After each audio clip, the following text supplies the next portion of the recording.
ചന്ദ്രേട്ടാ, നിങ്ങൾ നാട്ടിപ്പോക്ക് ക്യാൻസൽ ചെയ്തെന്ന് ബാലു പറഞ്ഞല്ലോ, സത്യാണോ? ആ, പെട്ടെന്ന് അങ്ങനെയൊക്കെ വേണ്ടി വന്നു. ഈ കല്യാണക്കാരി എന്ന് പറയുന്നത് ചില്ലറ ചെലവാണോ? അത് കഴിഞ്ഞും കാര്യങ്ങളില്ലേ? ഒരു സാധാരണ പ്രവാസിയെ വെച്ച് നോക്കിയാൽ നിങ്ങൾ തികച്ചും ഒരു ദുരന്തം തന്നെയാണ്. സത്യം, ഒരു മനുഷ്യന് ഇങ്ങനെയൊന്നും ആകാൻ പാടില്ല.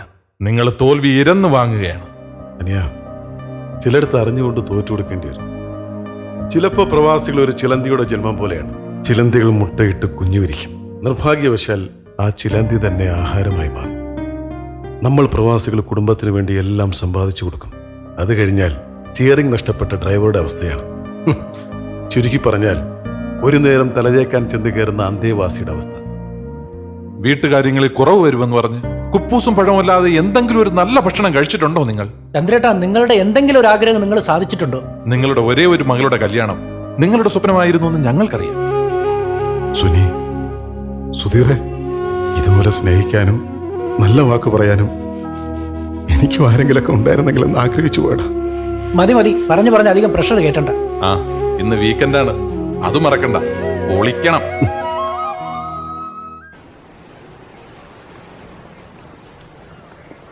എന്തിനാ നോക്കിക്കൊണ്ടിരിക്കുന്ന? എടുത്തങ്ങ് ഊത്ത്. വാ പൊളിക്ക്, ഇതൊക്കെ അല്ലേ ഒരു എൻജോയ്മെന്റ്. എടാ, നല്ല സമയത്തെ ഞാൻ പൊളിച്ചില്ല. ഈ സമയത്തിന് അതിനോട് വലിയ താല്പര്യമൊന്നുമില്ല. നിങ്ങൾ പിള്ളേര് പൊളിക്കു മക്കളെ. ഇതിന് സമയമൊന്നുമില്ല ചന്ദ്രേട്ട, എപ്പോഴും വേണോ പൊളിക്കാം. സുധീറേ, ചന്ദ്രേട്ടന്റെ സന്തോഷത്തിന് ഒരു പാട്ട് പാടാ നീ അങ്ങോട്ട്. ഞാനല്ല, നമ്മള് പാടും.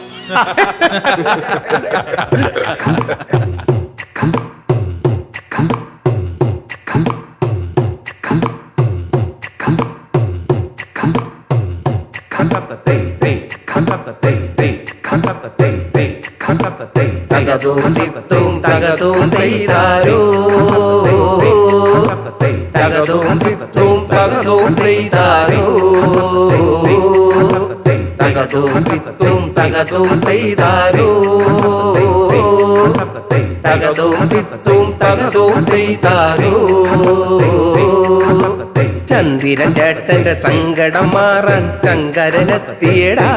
ഉള്ളിൽ പൂത്തിരി